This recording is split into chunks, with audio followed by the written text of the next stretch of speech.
The morning sun barely penetrated the thick steel and glass of the Zenith Corporate Tower in downtown Chicago, casting long shadows over the polished marble floors of its grand lobby.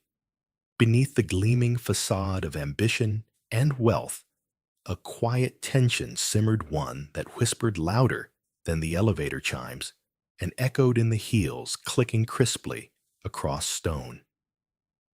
As the city buzzed with its usual rhythm, inside the air seemed to pause the moment Cassandra Brooks entered. She stepped through the revolving doors with a deliberate grace that was almost imperceptible. Alone, her figure silhouetted against the cold gleam of the lobby's modernist art, she seemed at once part of the scene and wholly alien to it. She carried no entourage, no ostentatious signs of power, just a slim leather portfolio tucked beneath one arm and a purposeful look in her eyes.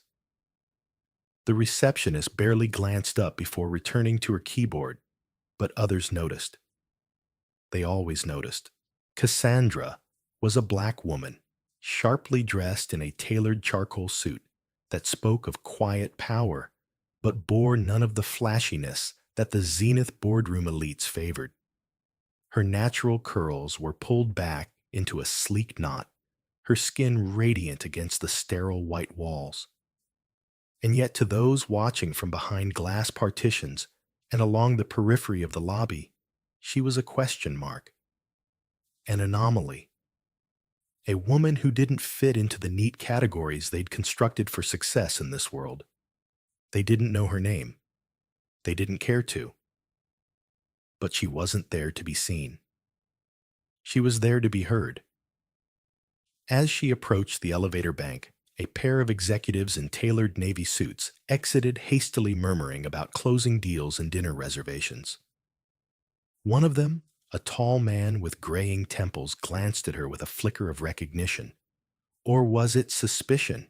Cassandra met his gaze evenly, her expression unreadable. He looked away first. Inside the elevator, the polished brass reflected her image back, at her poised, professional, composed. She adjusted the strap of her leather bag, glanced at the floor indicator, and drew a slow, steady breath. This wasn't her first boardroom.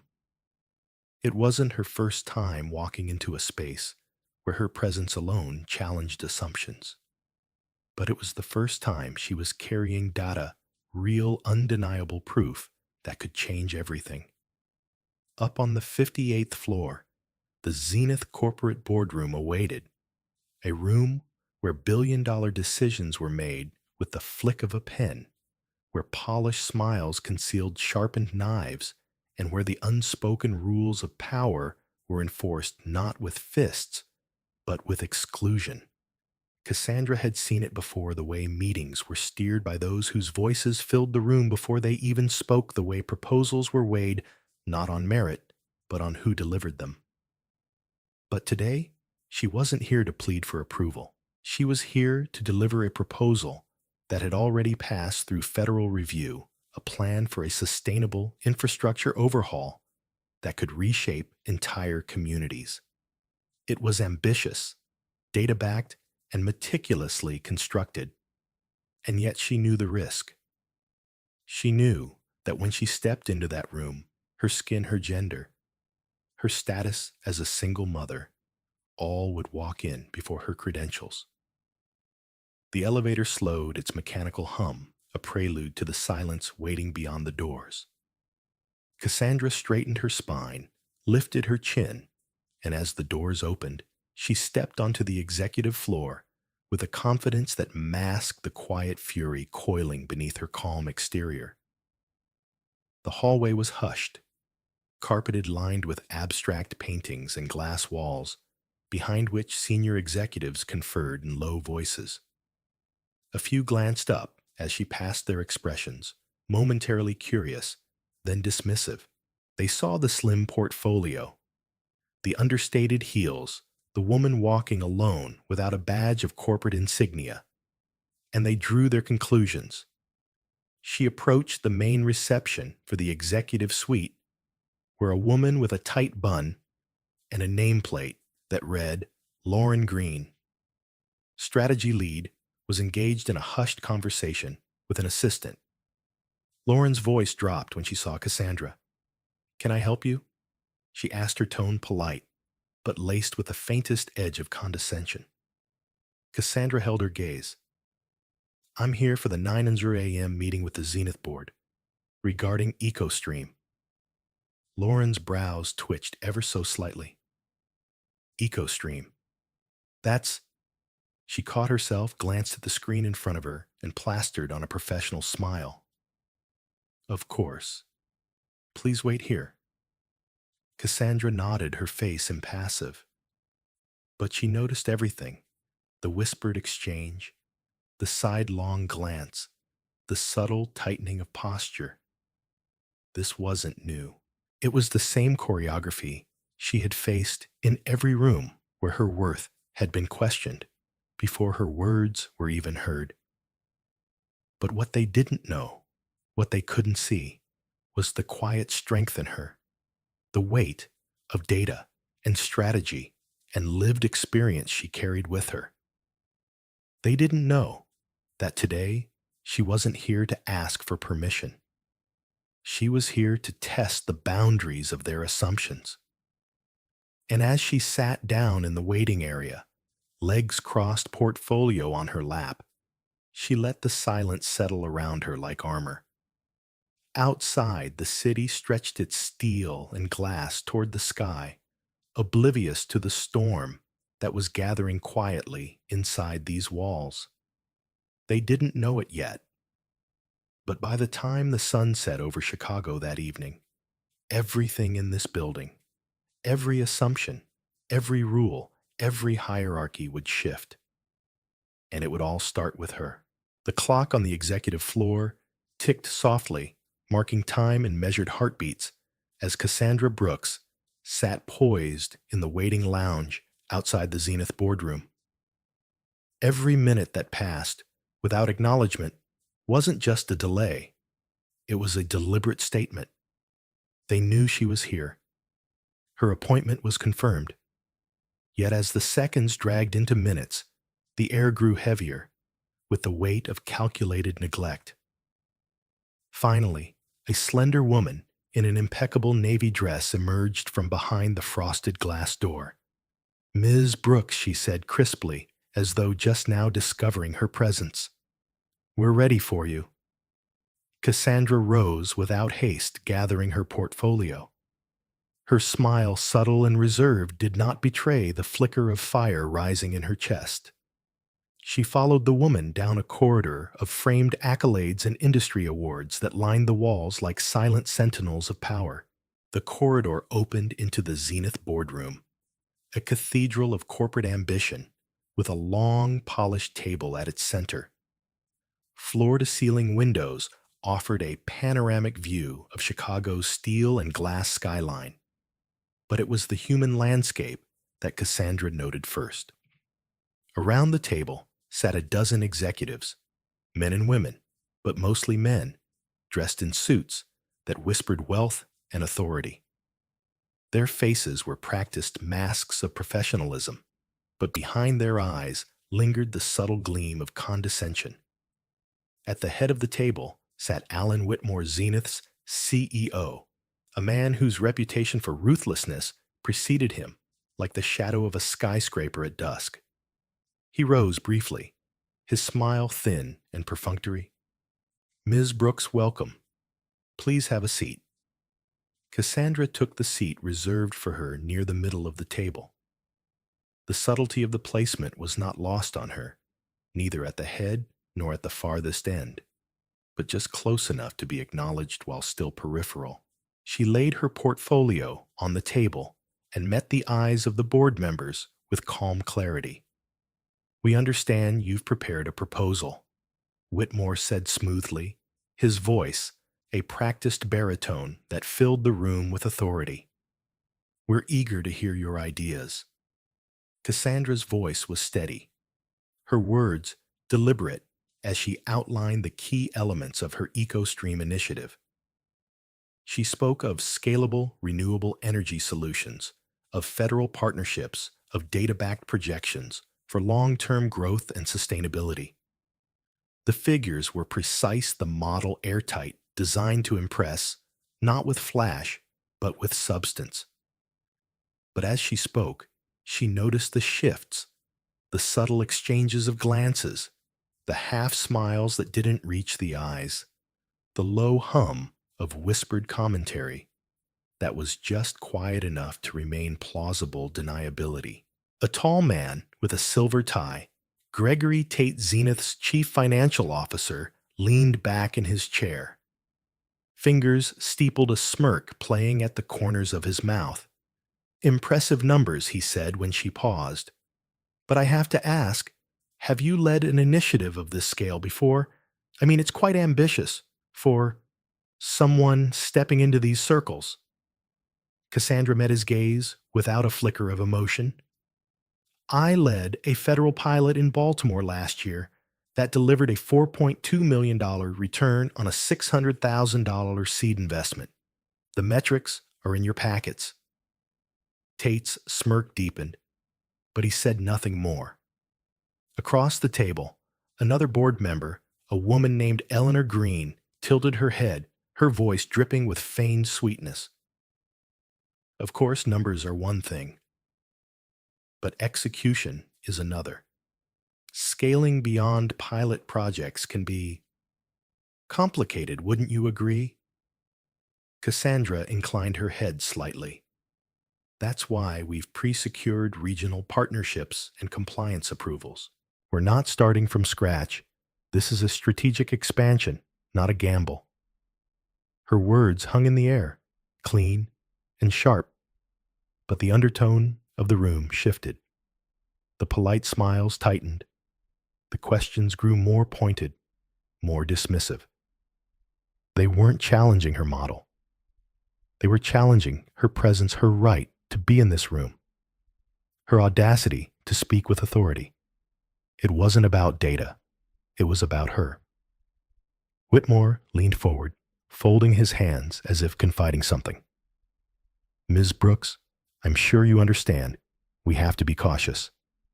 The market is volatile, and decisions at this level carry weight. Your proposal is thorough, but it's aggressive. We need to be certain you can navigate these waters without overreach." Cassandra's jaw tightened, but she kept her voice even. "The federal alignment mitigates market volatility. It's not overreach, it's foresight." A ripple of murmurs passed around the table. A younger executive, Tom Kingston, whose department had likely been tasked with background research, chuckled softly. "Foresight is great, but sometimes caution wins the day." That was the moment the mask cracked. The room's tone shifted from polite skepticism to thinly veiled mockery. Gregory Tate laughed under his breath. Eleanor exchanged a glance with Whitmore. Tom murmured something to his neighbor, just audible enough for Cassandra to catch overconfidence can be endearing. They didn't say it outright. They didn't need to. Every slight, every undermining comment, every patronizing smile, they were the knives hidden beneath silk tablecloths. They weren't debating the merits of her proposal. They were dismissing her. Not because her numbers were weak, but because her presence, her identity, her sheer audacity to sit at this table was seen as an affront to the unspoken order of things. Cassandra felt the heat rise beneath her skin, the pulse quickening at her throat, but she did not falter.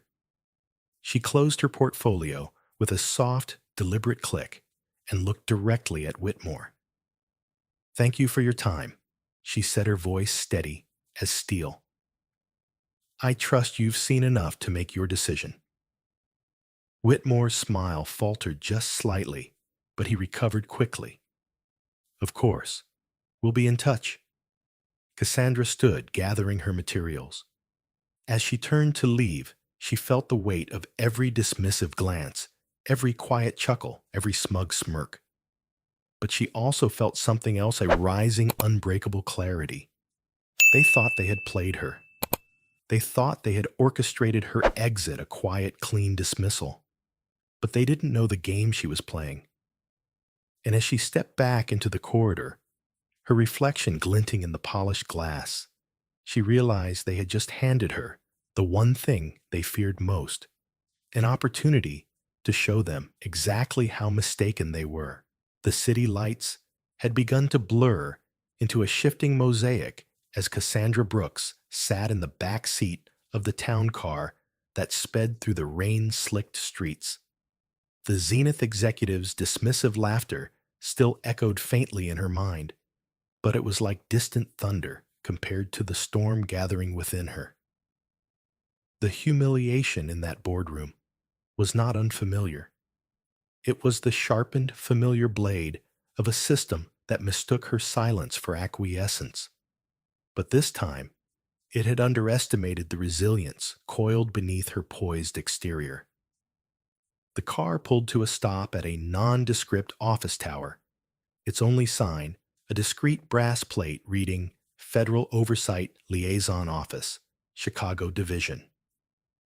Cassandra stepped out her heels, clicking softly against the concrete as she entered the lobby. The security guard glanced up his face, registering instant recognition as he offered her a respectful nod. She returned it with a brief smile, then proceeded to the express elevator at the back. The elevator doors closed with a soft whisper, enclosing her in silence. At the top floor, the space opened into a modern minimalist suite. Glass walls revealed a war room of sorts maps and data streams lining the walls, compliance reports scrolling in real time on screens. Cassandra stepped into a side office where a slender woman with close-cropped hair looked up from her desk. "Ms. Brooks," she said softly, "Director Langston is ready for you." Cassandra nodded, her face composed, and stepped into the conference room.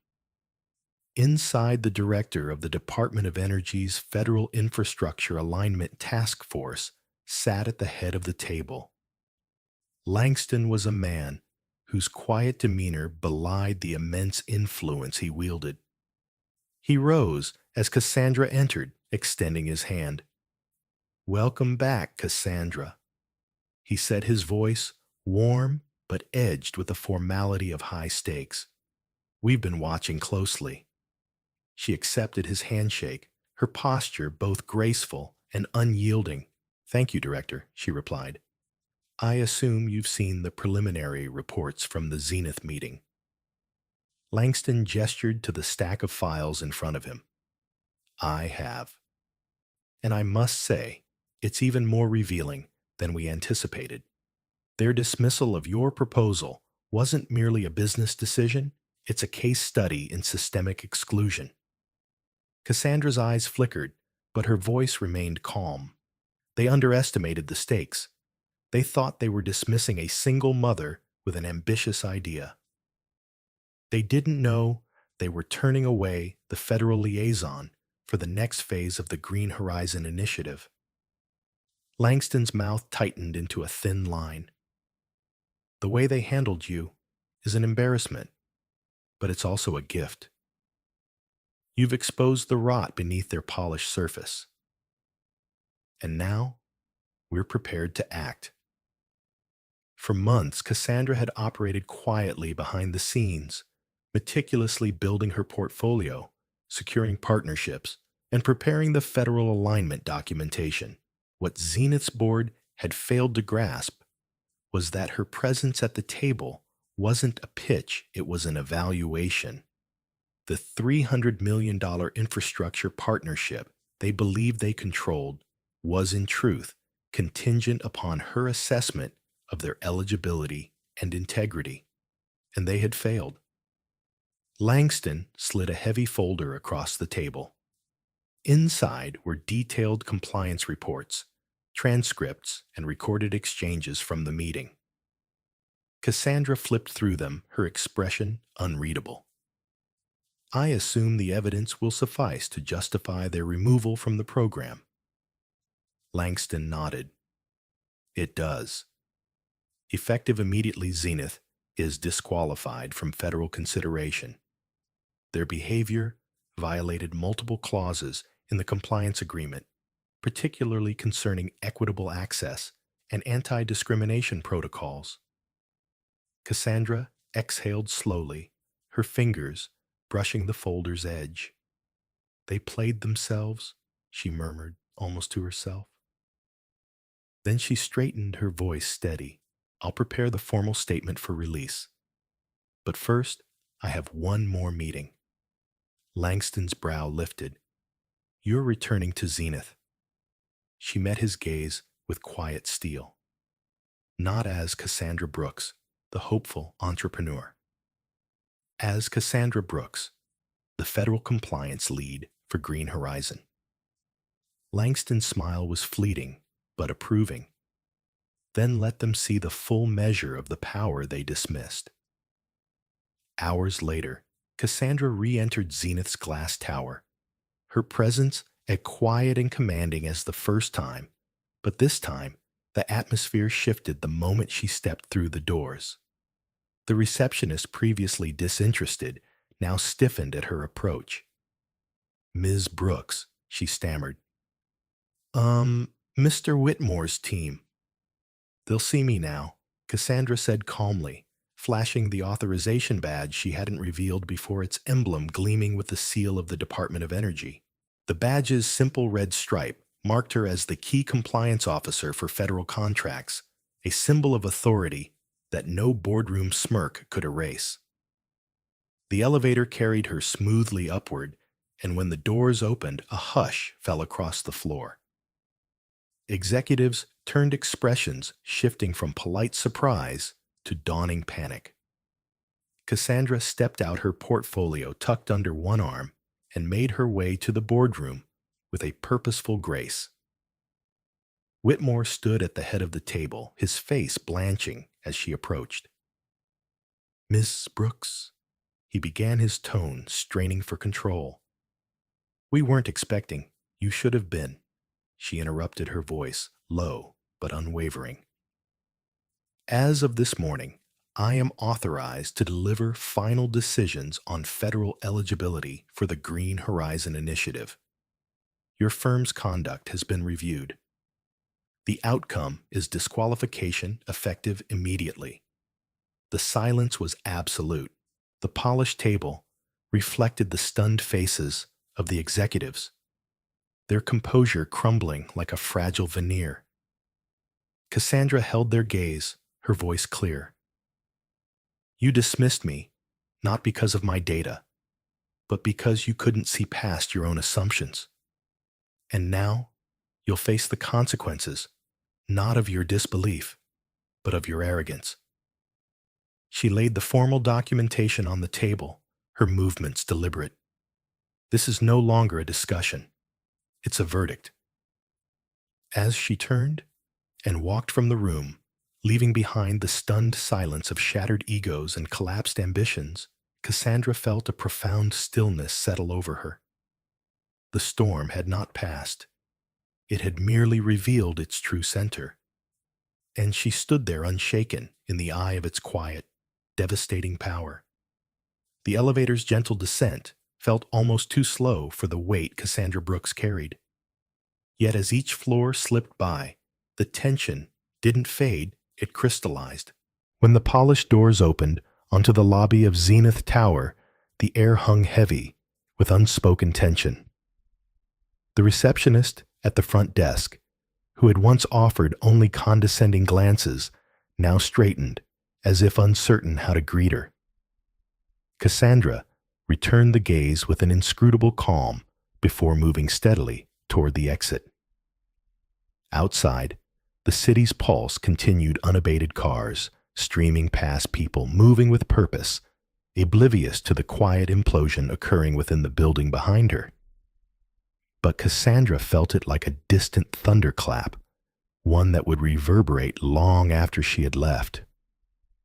She stood at the curb for a moment, breathing in the crisp afternoon air. The coolness bit at her skin, a stark contrast to the heat of the boardroom she'd just left. Her mind was quiet now, the adrenaline giving way to a deeper, more profound clarity. What she had done wasn't about revenge. It wasn't about proving her worth to men like Whitmore or his polished inner circle. It was about justice, not the loud banner-waving kind, but the quiet, irrevocable sort that redefines the rules of the game. She knew, with the certainty of lived experience, that true power rarely needed to shout. It could whisper, could move beneath the surface until the day it rose, unmistakable and undeniable. A black sedan pulled up to the curb, and Cassandra stepped inside. She gave the driver a small nod before sinking into the leather seat. As the car merged into traffic, she stared out the window at the shifting skyline, her thoughts trailing to the events of the morning. She had walked into Zenith's lair not as an applicant, but as a sentinel, carrying with her the power of an entire federal mandate. They had seen a woman asking for permission. They had failed to recognize the woman who held the pen that could rewrite their future. And now the ramifications were already rippling through the upper echelons of Zenith's corridors. She imagined the hurried calls being made, the desperate attempts to salvage reputations to shift blame. Emails sent in panicked bursts, voices raised behind closed doors, careers teetering on the brink. But Cassandra's role was not to be the instrument of their destruction. It was to be the mirror that reflected their own complicity. At a red light, her phone buzzed softly. A message from Director Langston appeared on the screen. Formal disqualification letter delivered. Federal compliance review initiated. Well done. She read it once, then let the message fade into the quiet hum of the city. There was no satisfaction in the words, only a sense of inevitability. This wasn't a victory lap. It was a necessary reckoning. Cassandra's mind drifted back to her daughter Lena. She thought of the mornings they'd spent together, of the quiet conversations over breakfast, where she had taught her about dignity, resilience, and the quiet strength of knowing one's worth.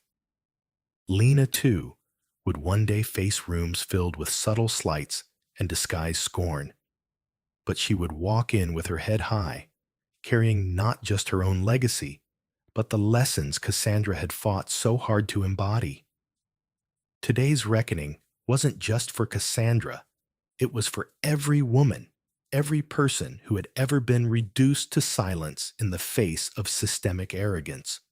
The car pulled up to the curb outside her modest townhouse in Bronzeville, the neighborhood where history whispered from brick facades and family-run shops. Cassandra stepped out her heels, tapping softly on the sidewalk. She paused at her front steps, the weight of the day pressing gently against her shoulders. She knew that inside, Lena would be waiting with 100 questions, her curious eyes wide, her voice eager. Cassandra would answer them all not with bitterness, but with the quiet, unwavering assurance of a woman who had faced down giants and stood unshaken. Inside the house, the familiar scent of home greeted her. She set her portfolio down on the entry table, loosened her jacket, and exhaled deeply. Lena appeared from the living room, a book clutched in her hands. "Mom, how did your meeting go?" She asked, her voice laced with both concern and excitement. Cassandra crouched down, gathering her daughter into a gentle embrace. "It went well," she said softly. "Some people learned an important lesson today." Lena tilted her head. "Did they finally understand what you were trying to tell them?" Cassandra's lips curved into a faint smile. "I think they did, baby. Sometimes people don't listen until they see the truth for themselves." She stood brushing a stray lock of hair from Lena's face, and when they see it, it's impossible to ignore. The quiet of their home settled around them like a protective cocoon, but Cassandra's mind remained on the city beyond. She knew that tomorrow would bring headlines that the story would twist and turn through public channels dissected and debated. There would be those who applauded her actions, those who resented them, and those who tried to rewrite the narrative to suit their own ends. But none of it would change what had been set in motion. Truth had been unveiled not with fury, but with the unshakable weight of evidence and principle. That evening, as she tucked Lena into bed and listened to her daughter's steady breathing, Cassandra stood by the window, watching the moon rise over the city skyline. The soft glow bathed the streets below, illuminating a world that was in so many ways slow to change. But it would change. And it would do so because people like her refused to be invisible, refused to let silence be mistaken for surrender. In that moment, Cassandra felt an unspoken connection to the countless others who had faced similar battles, some who had triumphed, others who had been buried by the weight of indifference. She thought of them, honored them, and drew strength from the shared struggle. Her story was not just hers alone. It was part of a larger tapestry, woven through generations of quiet resistance and steady resolve. As the night deepened, she whispered into the quiet room, not as a declaration, but as a promise. The silence is over. In the quiet hours before dawn, Cassandra Brooks stood by the window of her modest home watching as the first pale light crept over the Bronzeville rooftops. The city's hum was distant, the streets still shadowed by night's lingering embrace. But in that stillness, she felt something shift, not in the world outside, but within her own heart. This wasn't the end of a battle, nor the culmination of her struggle. It was the opening of a door she had once thought would remain forever sealed. Her phone vibrated on the side table. A simple message illuminated the screen. Official statement released. Federal compliance has voided Zenith's eligibility for the 300-monitor contract. It was a confirmation, not a surprise. The machinery of justice, slow and often burdened by inertia, had finally turned in her favor. She knew the consequences of that action would ripple far beyond Zenith's sterile boardrooms. It would touch lives, lives like hers, and Lena's, and countless others who had been marginalized and silenced. She inhaled deeply, her breath slow and deliberate. It wasn't triumph she felt, but a complex mixture of vindication and mourning. A part of her mourned the necessity of what had happened, the careers undone, the reputations tarnished, the families affected. But another part, the part that had endured whispered condescension and systemic exclusion, understood the deeper truth.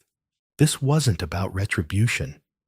It was about responsibility, about ensuring that power could no longer hide behind polished conference tables and carefully curated facades.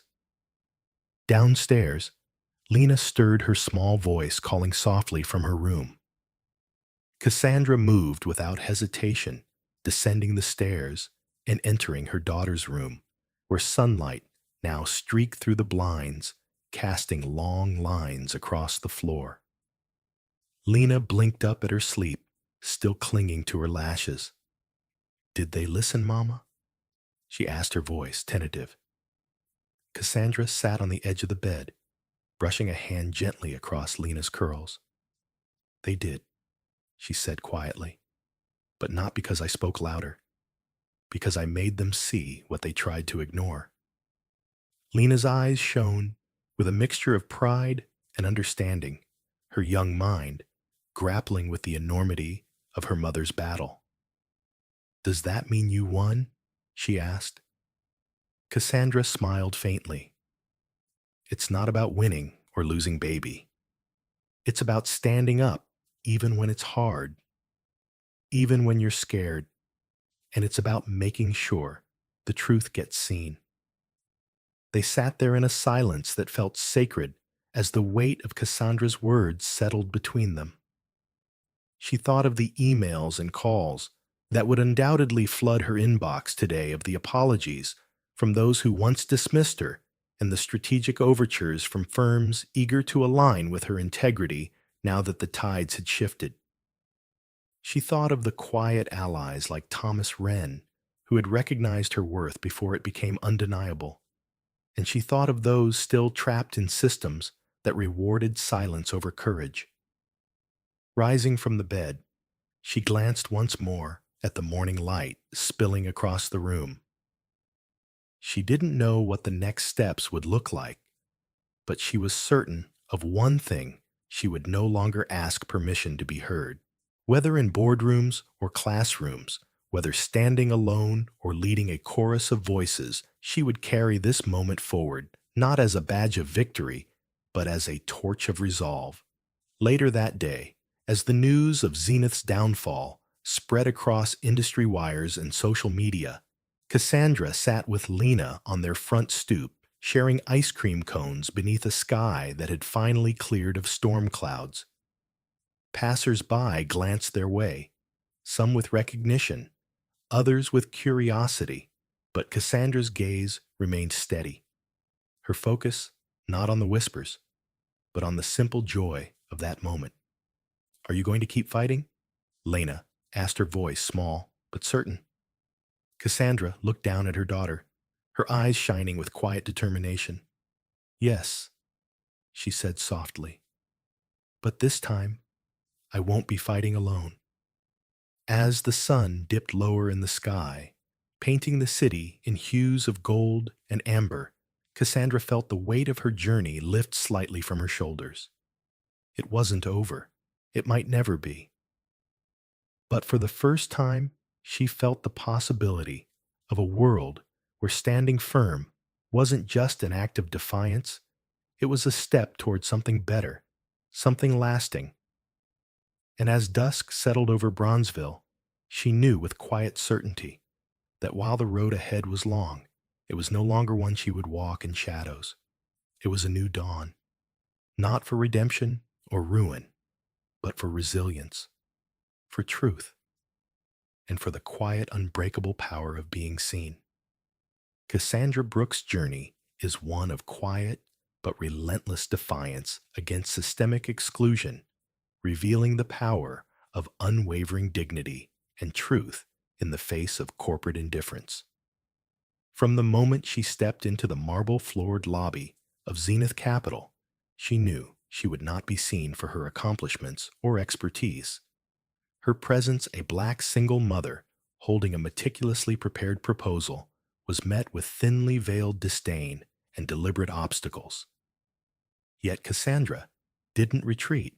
She endured the whispers, the condescending glances, the orchestrated delays, and the outright sabotage of her fiscal data, knowing that her resilience was not for their approval, but for the truth she carried. When the layers of corporate power and prejudice finally crumbled, it wasn't because Cassandra demanded recognition with loud declarations. It was because she built her case with precision and integrity, waited for the right moment, and let her work speak louder than any accusation could. Her eventual revelation as a federal liaison, the very person holding the keys to Zenith's coveted $300 million contract, sent shockwaves through the industry. But it was her composed grace, her refusal to retaliate, and her commitment to justice that marked the real victory. She exposed a system designed to exclude, not to punish, but to correct. And in doing so, she forced an institution to confront its own biases and failures. Cassandra's story is not just a tale of professional triumph. It's a testament to the power of perseverance and the necessity of creating spaces where truth and merit can finally eclipse prejudice. It reminds us that strength is not always in the loudest voice, but in the quiet resolve to stand tall and unyielding even when the world dismisses you. Her path was carved not by anger, but by clarity and purpose, and through it, she has illuminated a way forward for countless others. The lesson from Cassandra's journey is clear. We must cultivate the courage to confront injustice not with hostility, but with an unshakable commitment to integrity. In our daily lives, this means speaking up when we see unfairness, supporting those who are marginalized, and creating environments where everyone is valued for their contributions, not excluded for their identities. It's about recognizing that change doesn't come from a single moment of defiance, but from the consistent, deliberate actions we take to dismantle systems of bias and exclusion. For every viewer watching this, let Cassandra's story inspire you to stand firm in your convictions, to lead with empathy, and to never underestimate the impact of your quiet strength. Subscribe to our channel for more stories that spotlight resilience, challenge injustice, and celebrate the indomitable human spirit. Your support fuels our mission to keep these important conversations alive and to create content that not only informs but transforms. Don't miss out on our next powerful story. Subscribe now and join us in making a difference.